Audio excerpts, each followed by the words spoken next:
د پشتو ټاپ ټي وي یوټیوب چینل ګرانو لیدونکو مینوالو سلامونه په دې هیله چې روغ او جوړ اوسئ. د نن ورځې تر ټولو ډیر مهم او لنډ خبرونو سرټکي حتما یې واورئ. پارلمان وکیلان یو شمېر استازو د پارلمان نه د پیسو ګټلو مارکیټ جوړ کړی او جاسوسي کوي. بل خوا د ولسي جرګې بل غړي رمضان بشردوست ویلي ولسي جرګې تیرو اتو میاشتو کې داسې کوم قانون نه دی تصویب کړی چې د ولس درد ته دوا شوی وي. ارزګان ولایت په مرکز ترینکوټ کې د سولې په نوم پارک چې په 20 جریبه ځمکه باندې جوړ شوی دی نږدې ورځو کې افتتاح کیږي. په هلمند کې د لومړي ځل لپاره د لړمانو روزنې یو مجهز فارم جوړ شوی چې دا مهال 18,000 بیلابیل ډول لړمان پکې ساتل کیږي چې د دغو لړمانو زهر په ډیره لوړه بیه پلورل کیږي. سیګار وايي افغان حکومت د فساد ضد مبارزې په ستراتیژۍ په تحقق کې بریالی دی او دې برخه کې یې زیات پرمختګ کړی دی.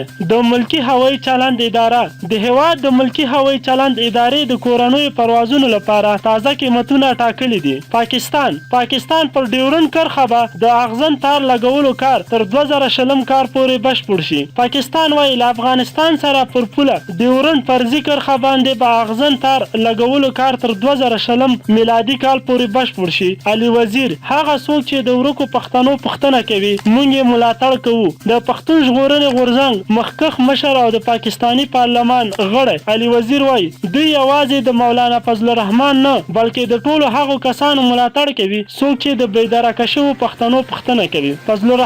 مولانا فضل الرحمن پاکستان پوځ په زرګونو بېګناه کسانو د ترهګرۍ په تور وژلو تورن کړی دی. د عبدالله ټاکنیز ډله تقلبي رایې به هیڅکله د منلو وړ نه وي. د اجرایه رئیس عبدالله په مشرۍ د ثبات او همپالنې ټاکنیزې ډلې د یوې خبرپاڼې په خپرولو سره ویلي دي تقلبي رایې چې د رایو ډیری برخه جوړوي په هیڅ صورت د منلو وړ نه دي. پاکستان سفارت په کابل کې د پاکستان سفارت د یوې خبرپاڼې په خپرولو سره ویلي چې دوی یوازې سختو ناروغانو ته ویزې ورکوي. ارګ د حکومت استازي د چین په بین الافغاني غونډه کې ګډون کوي.